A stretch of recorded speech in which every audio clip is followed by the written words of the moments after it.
খুলুমখা আসসালামু আলাইকুম নমস্কার। আগামী 2 ডিসেম্বর আমরা সারা রাজ্য থেকে, সমস্ত ব্লক থেকে, সমস্ত ডিস্ট্রিক্ট থেকে,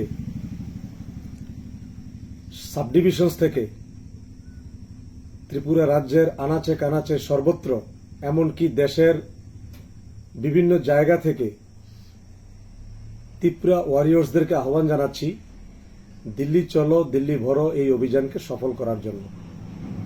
আর আমাদের এই অভিযান মূল লক্ষ্য আমাদের গ্রেটার ত্রিপুরাল্যান্ড, সে হোক হিন্দু, হোক মুসলমান, হোক খ্রিস্টান, হোক মণিপুরী, জাতি জনজাতি, সবার জন্য এই গ্রেটার ত্রিপুরাল্যান্ড আমাদের জরুরি।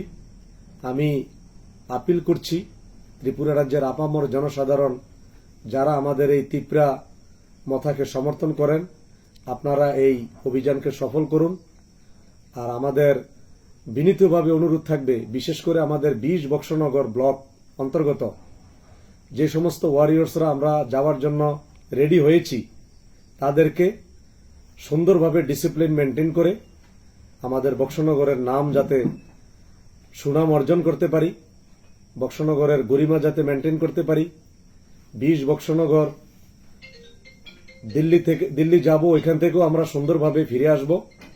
আমরা এটা সমস্ত, বিশেষ করে 20 বক্সনগরের ওয়ারিয়র্সদের কাছে আমি এটা আবেদন রাখব, আমরা যাতে ওইখানে সুন্দরভাবে যেতে পারি এবং ওইখান থেকে যাতে আবার ফেরার সময়ও সেম ডিসিপ্লিন মেনটেন করে আসতে পারি।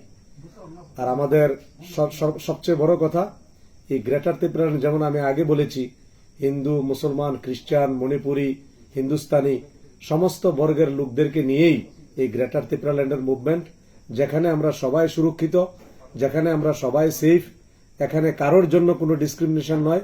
এটা একটা সম্পূর্ণরূপে সাংবিধানিক অধিকার। আর এই অধিকারকে এই অধিকার সবার জন্য দরকার, যেখানে সম্পূর্ণরূপে আধুনিক ব্যবস্থার মাধ্যমে এই গ্রেটার ত্রিপুরাল্যান্ড তৈরি হবে, যেটাকে আমরা 2023 বিধানসভা নির্বাচনে জয়লাভ করব, যে ইস্যুকে সামনে রেখে। ওকে, খুলুমখা, নমস্কার, আসসালামু আলাইকুম।